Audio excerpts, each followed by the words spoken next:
We have a special guest. We'll be doing some Q&A. A little later on in the meeting, we're also going to be doing some impromptu speaking. That's where you get a chance to get up and we get to surprise you with questions. But I will guarantee you that if you can do impromptu speaking well, you can give a good answer to your executive. You can give a good answer to your boss. And most importantly, you can give a good answer to your wife.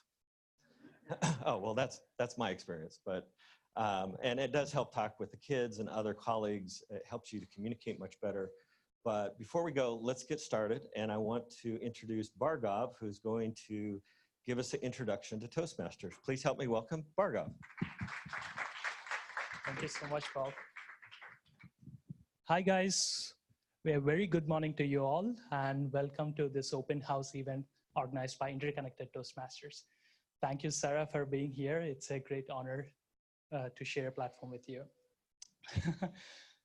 So, little introduction about me. My name is Bhargav.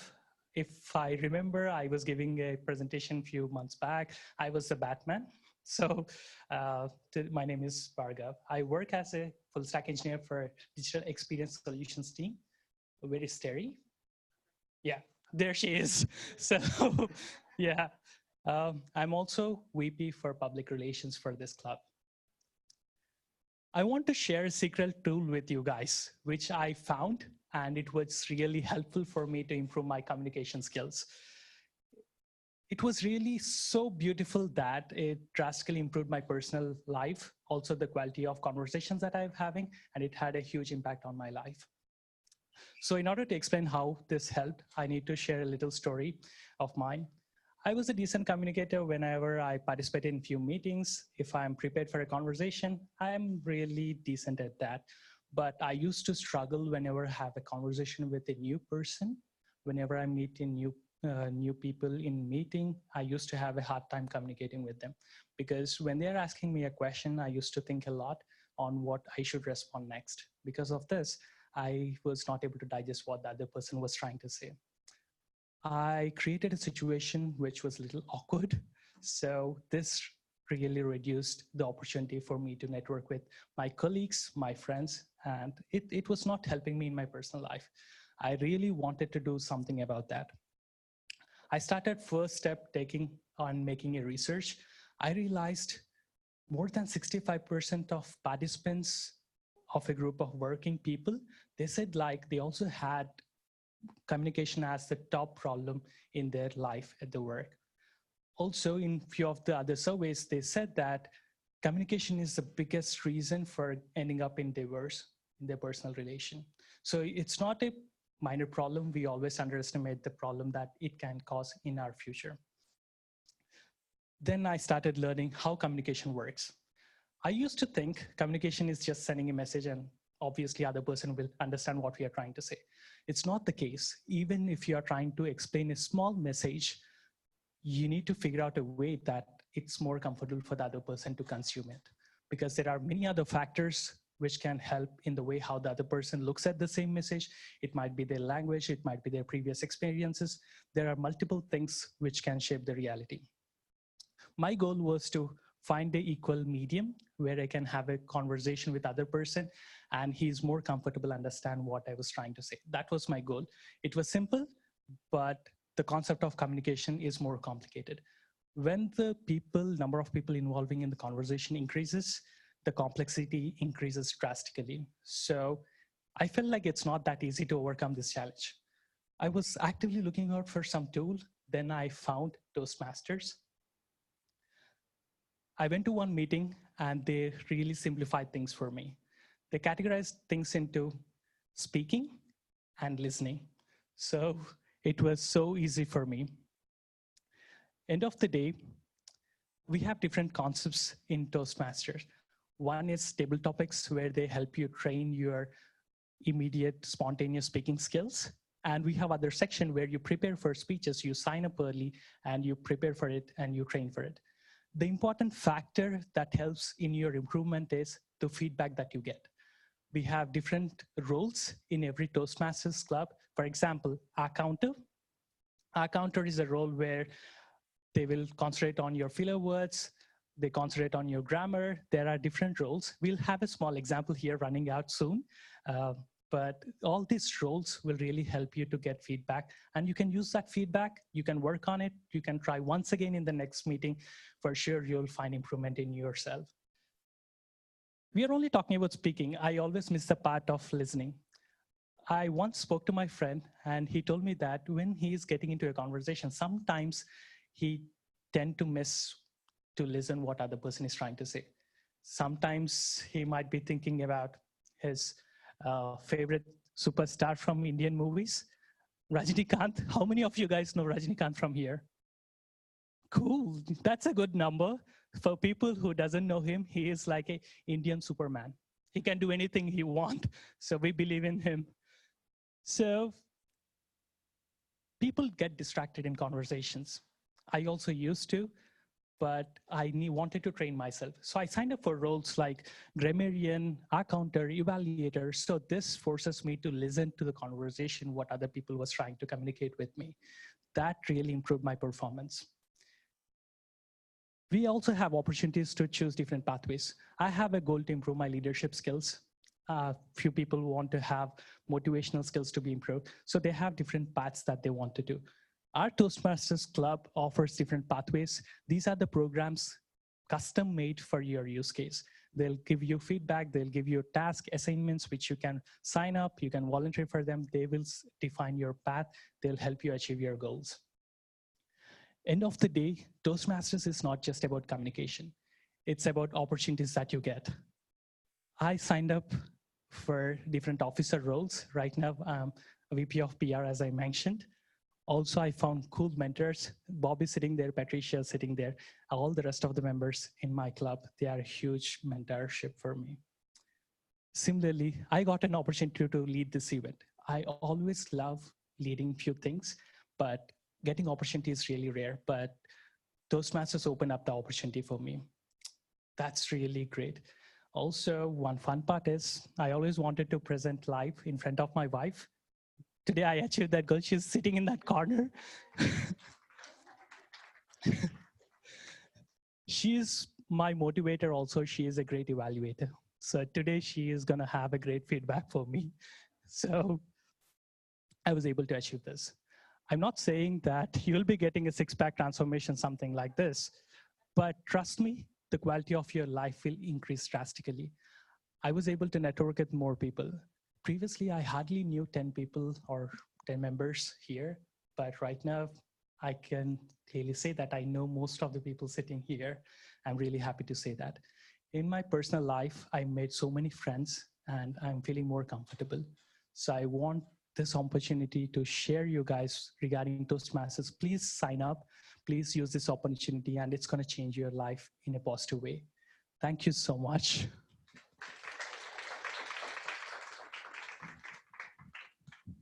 Thank you, Bhargav. Leadership is so important. That's something, by the way, people think leaders are born, but leaders are actually made, and they're made by stepping up. And he stepped up to give the speech in front of Sarah and all his peers, which can be quite intimidating. Today, we're privileged and honored to have Sarah here as a special guest. And we want to make sure that she would give her perspective on what it's like being a leader and having communication skills, and for her journey as a leader and how those communication skills have impacted her. So please help me welcome Sarah Bach.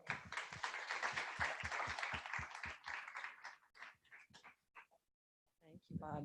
Well, thank you, Bob and Bhargav, for your eloquent speech. It's funny to be standing before you as though you might perceive that I'm an expert at this, but I'm a student of public speaking myself. And so whoever's doing the ah counter and the counter, I'm sure will be racking it up in the next 5 minutes or so. The team asked me to come and just speak a little bit about my journey as a communicator and as an executive and how that's influenced, my approach to leading and how I've been successful in some of my trials and tribulations along the way. And so I was thinking about some stories to share. I mean, I think, I guess I echo what Bhargav says in the sense, and the Toastmasters curriculum is also new to me. And so this concept of being both a good communicator and a good listener, right? That you're having a two-way exchange, and that part of the value in communicating is not just message transmit, right? But it's validating that your message was received, and that's the sort of the full circle transaction is really what's important to be an effective communicator. And that's something that I really believe strongly in. And so when I think about how I developed communication skills over my life, I think, I'd invoke one of the concepts that I talked to the product leadership team about. That's a personal mantra of mine: don't let the perfect be the enemy of the good, right? And I think sometimes people in public speaking environments feel intimidated by the expectations of the audience. And I think the thing that's actually helped me the most in my public speaking journey has been to be okay being vulnerable and be okay doing my best, and knowing that sometimes my best is still going to suck. Like, it's not, I'm not going to be great all the time, but if I keep at it and I keep trying, and I accept that I'm an imperfect person that's trying to improve, that's going to have to be good enough to get me through life, because what else can each of us do, right? But just offer our best in any situation. So I guess that's a little bit of my personal philosophy on being comfortable communicating, is just accepting yourself, right? Accepting that I'm going to say about 50 times probably in this 5 minutes, or accepting that I can get emotional when I'm standing up in front of people. And there's been communications I've had to give to all hands where I've cried in front of a big audience on a big stage. And at first I used to feel terrible about that. And then, over the years, I've just decided, you know what, like, there's nothing it reminds me of this Far Side cartoon. If any of you are familiar with the Far Side, where Gary Larson draws this picture, and it's about 1,000 different penguins, on an island. And there's one penguin that's just standing up there saying, I just gotta be me. He's like trying to be this individual penguin in the sea of penguins. And so in my mind, I guess as I've gotten older, I've come to just appreciate that part of being a good public speaker, I think, is just being comfortable in your own skin, for whatever warts it has and whatever foibles you have, and for whatever trips and stumbles that you make. But part of getting there was being brave enough to screw up quite a bit, in my journey of life. And so as I think about the different moments in my life that kind of taught me the hard way sometimes about speaking to people and communicating effectively, I mean, I suppose that starts from being a child, and my parents were both public school teachers. And so their mantra for me, or what they instilled in my sister and I, was just the power of curiosity and being an inquisitive person. And so I was always someone who was never afraid to ask questions. I wasn't always confident giving answers, but I was always someone who could contribute to a conversation in the form of just being curious about the topic. And so I suppose that gave me the beginnings of a voice in terms of feeling comfortable in a group, just learning and letting that curiosity kind of power my contribution to a conversation. And then, as I got older and ended up in the working world, my first job was on Wall Street, and I was a investment banker. So I was 22 years old and living in New York City, and having to, my job was to kind of sit in the cube and do the spreadsheets and work all night and hand them over the wall. But every once in a while, I had to go out and make a pitch to a customer with my boss and my boss's boss. And every once in a while, they asked me a question in the meeting. And so I guess I had to get comfortable with getting put on the spot. And having, that kind of teaches you preparation. That teaches you to maybe, anticipate a little bit of what people might be asking you. And so that maybe turned me a little bit more from being a person who asks the questions to a person who's put on the spot to answer the questions, and then you evolve from there. And then I went to graduate school I went to Harvard Business School, and Harvard has this thing called the case method, which a lot of different graduate programs have, and some of you might have experienced this as well. And in the case method, the way you learn is you read sort of like a dossier, about a company and a business problem they're struggling with. And then you're sitting in a group with all of your peers, and they have what's called the cold call, where your professor will say, hey, Sarah, can you introduce the case for us? And then you have to stand up in front of your peers and basically sort of prosecute what you think went on in this case, and what you think the questions are, and what you think the answers are. And so you, and the way that you got graded in business school, at least at Harvard, was your participation. So me being sort of a type A, like I want to do well, knowing that you're going to be scored on contributing to the conversation was certainly a catalyst to get me more active in being a contributor, and also more comfortable speaking extemporaneously to people when I didn't always know the answers and I wasn't always fully prepared. And you see that play out all day, those of you who work in product with me, that sometimes you just have to wing it a little bit. And so I suppose I got comfortable in grad school being better about winging it, but also somewhat, also improving my ability to prepare. And then, coming into the working world at Equinix, I mean, maybe I'm skipping a few stages here, but coming into working at Equinix, I think this is the place that has really helped me use my vulnerability as a strength, or maybe just sort of accept that I'm not going to be good at it all the time.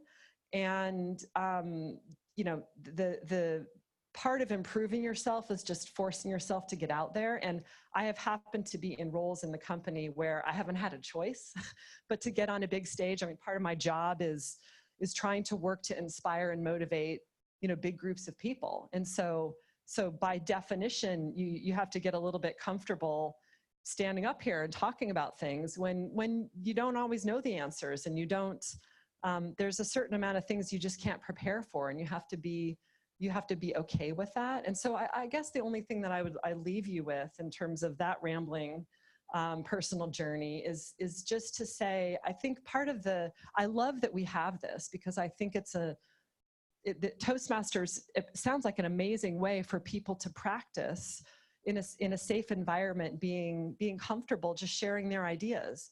But I would encourage you, even in environments you might perceive as less safe, to know that they're still safe, right? This is a company that where we want everyone to feel safe, feel they belong, and feel they matter. And so what better place than Equinix, right, to practice not only in the Toastmasters forum, but in life, right? Communicating with each other and sharing your ideas and using your influence, because this is a community, I think, at Equinix that welcomes that. And it's certainly been a community that's helped me, to flourish in that regard, even when I'm not perfect. And I'm using ums, and I'm using knows, and I'm incredibly fearful about getting up and speaking extemporaneously sometimes. But you just do it. You kind of get up here and you do it, and it gets more comfortable, and you feel more confident, and hopefully that that comes through. So anyway, that's a few thoughts that I'll share on my communications journey. All right, thank you, Sarah. And stay here. We have more for you. Oh, more. We have Patricia to come up and do a Q&A. Thank you, Bob. Thank you, Sarah. That was really encouraging for all of us who are making our way through our communications journey. So a few questions that we have are, a common thing that we hear at Equinix is, people finding the time to develop their skills. Yeah. So how have you found or made the time to develop your skills? That's a good question. I guess for me, trial by fire. I mean, I wish I could say, I wish I had better advice. For me, the way that my communication skills have improved is just by being forced to use them.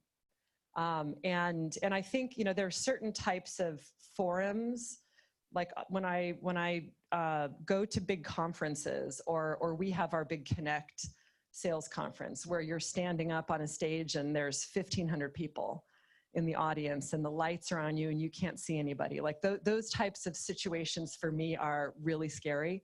And so for those types of forums, I put a huge amount of time into practicing and almost sometimes memorizing like the key points I want to make.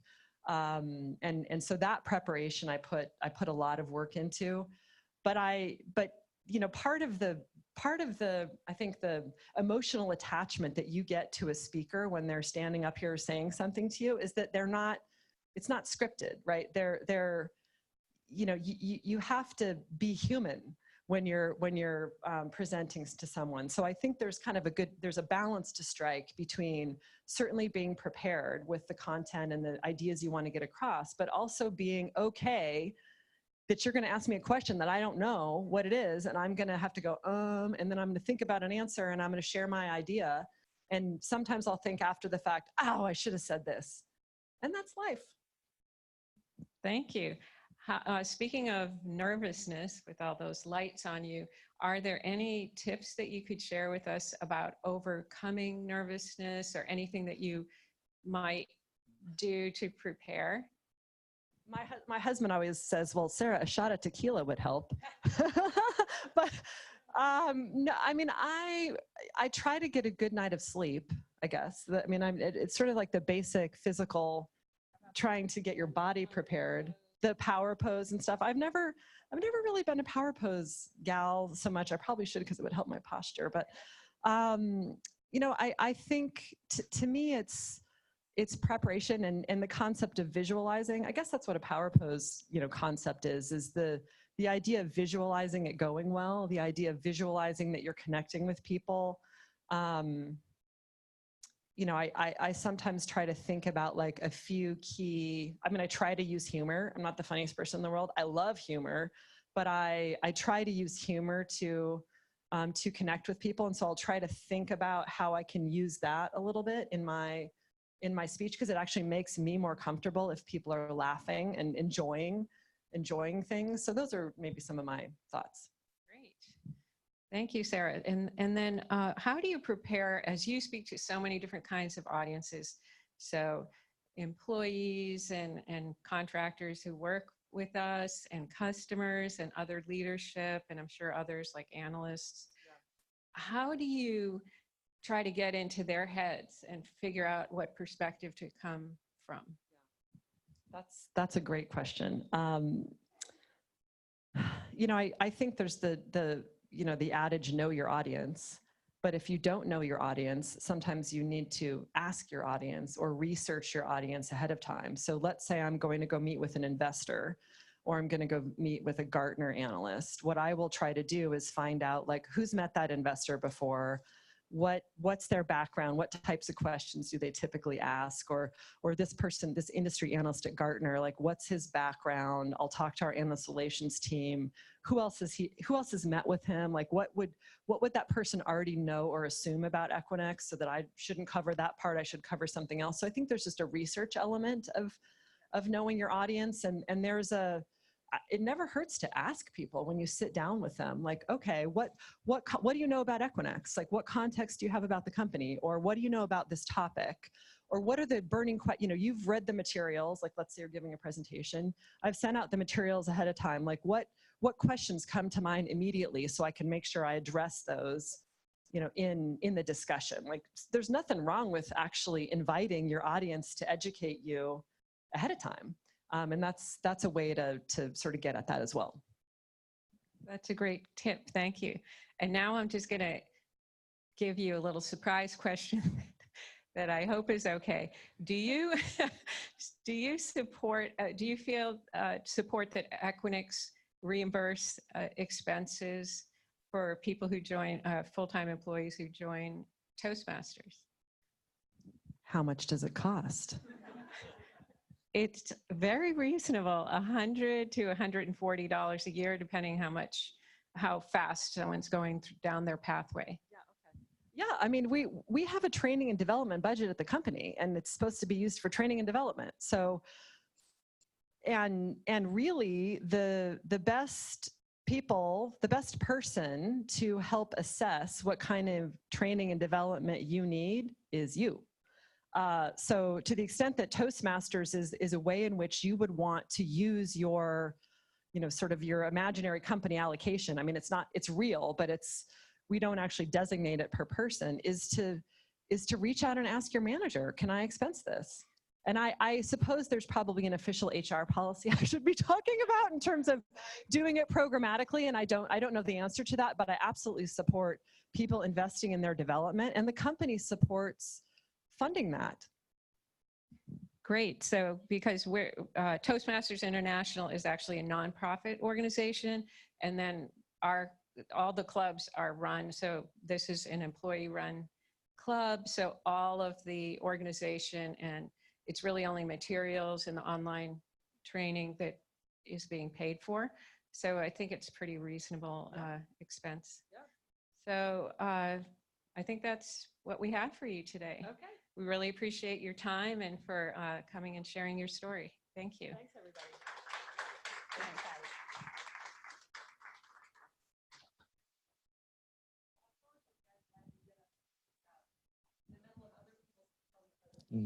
Not a problem. So in order for you to get comfortable with Toastmasters, what we're going to do now is do a mini meeting. We're going to have a little impromptu speaking session. We're going to have some feedback from a timing, and we have some people in the audience that are going to be filling some roles, as well as some closing comments. So for the officer team, am I doing what I'm supposed to be doing? Okay. Okay. Okay. Do we have an counter in the room? Could you explain your duties? Sure. Hi, I'm today's counter, and what the counter does is not try to embarrass anyone about what they're saying. I just said there. So generally we throw a lot of fillers in while we're thinking about what we're going to say next. So this function helps you become more aware and basically learn to take a slight pause instead of filling it. And in today's meeting, I will just be saying under 5 ahs.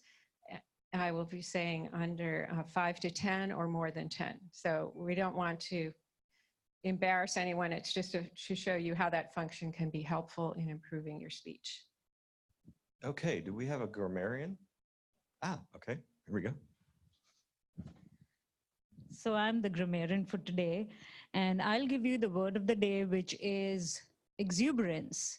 It means the quality of being full of energy, excitement, and cheerfulness. And I'll use it in a sentence. You appreciate the natural exuberance of small children. What I'll do is I'll also notice the use of this word while people are speaking, and I'll also see how people are using grammar, if they're using it correctly, and then in the end of the meeting, I'll report how it went. Thank you. All right, thank you. And normally in a regular meeting, we would have speakers and evaluators, but for this simple meeting, we're going to go through and give you an opportunity to participate and do some impromptu speaking. It's a lot of fun. Just relax. Don't worry about it. I realize that when people, and by the way, I'm a DTM, which doesn't stand for drink too much. It does stand for Distinguished Toastmasters. Distinguished Toastmaster. And I've been in Toastmasters since 2005. And I started in Portland, Oregon. I went to Florida for 8 years. I went to China, and I was a Toastmaster in China as well. I was one of the only 2 DTMs in Shenzhen, China, out of 42 million people. So, but the other DTM was my wife. But we had a great time networking and finding and meeting. We have lots of friends now in China because of Toastmasters. And Toastmasters gives you an opportunity to meet new people, to have friends from all over the world. This is a worldwide organization. We have contests a couple times a year, and the contest in the spring, you could go on to be the world champion of public speaking. So it's a really great opportunity to meet people from other parts of the world. You can go to almost any country in the world and go into toastmasters.org and say, hey, I'd like to go to a Toastmasters meeting. I've done that in London. I've done that in Chengdu, China. I've done that in Beijing. I've done that in a number of places around the world. I actually went to the Bahamas While I was in the Bahamas, I attended a Toastmasters meeting, got to meet some wonderful people. So there's lots of opportunity here. So next, we're going to go into our promptu speaking. We have Nilam. Are you, who's going to lead the impromptu? Oh, okay, sorry. Have you noticed that I'm their leader where, what is he doing? They said yesterday, oh, you should be the Toastmaster, which I did, but I wasn't quite sure what the agenda was. So here you go. Thank you, Bob. Hi, everyone. This is Neelam Khacharia, and I am a table topic master today. So I will be asking a question regarding some technical question, your personal or something. Don't worry about that. It won't be like that. It will be really simple question, and you need to raise a hand if you want to volunteer for that. And you need to speak from 1 minute to 2 minutes. So I'm starting that. So first thing I want to ask about childish. So everyone has a child inside us, and everyone has a different way to express it. Many times it happens like we want to do something excitement or something like what we used to do in a childhood, but we are not doing because someone is watching or something. So if you get an opportunity, what would you like to do differently if you knew nobody's watching you? Any volunteer? It could be anything. Like I love to do a rain dance if someone is not watching, and if someone I notice someone is watching, I just clean my dress or something. I will do something like that. Anyone?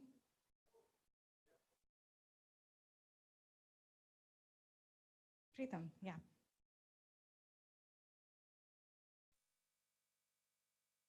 Hey guys, I'm one of the members. What childish I would like to do if given a chance? I don't know. I mean, maybe I'll do really fast bike racing and knock few people out, and maybe I'll just try to reach the end goal as soon as possible, and not care about who's thinking what, and just try to move fast. That's one of the activities I'd like to do.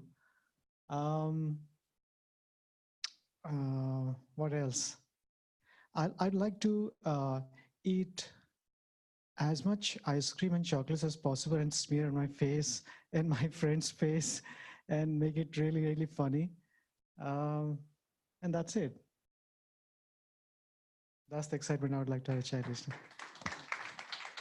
Thank you, Pritam. So second question is related to smile. I already see a beautiful smile over here. So smile is a simple and free therapy for so many things. But when it's get a chance to getting a smile on someone else's face, it's most difficult thing. So what makes you smile? It is my question. What makes you smile? Any volunteer? Bala, you are smiling, so do you want to try?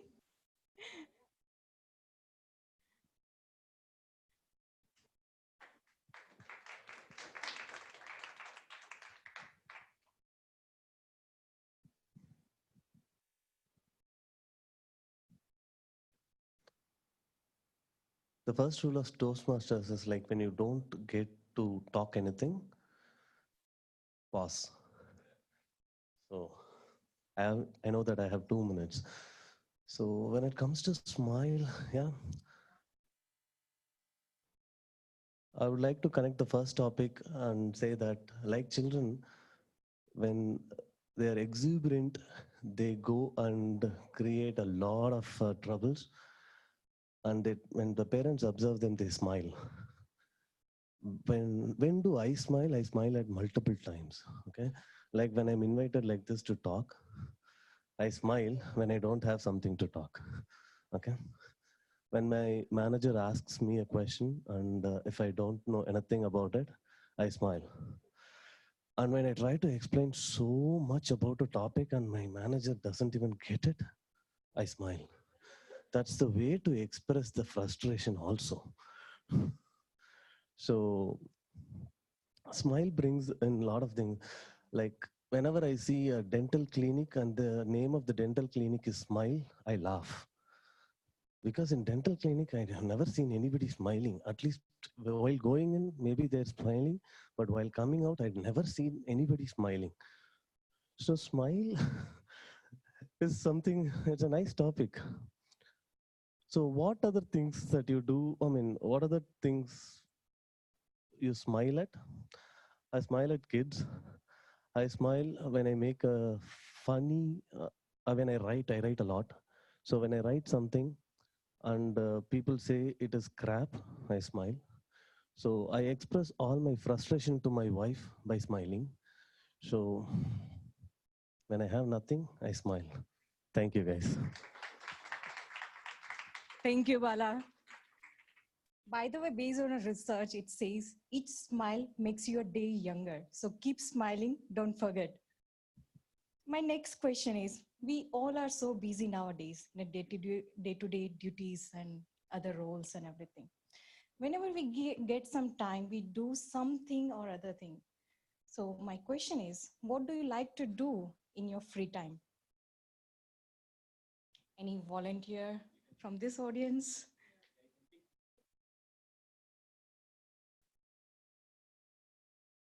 Do you want to try?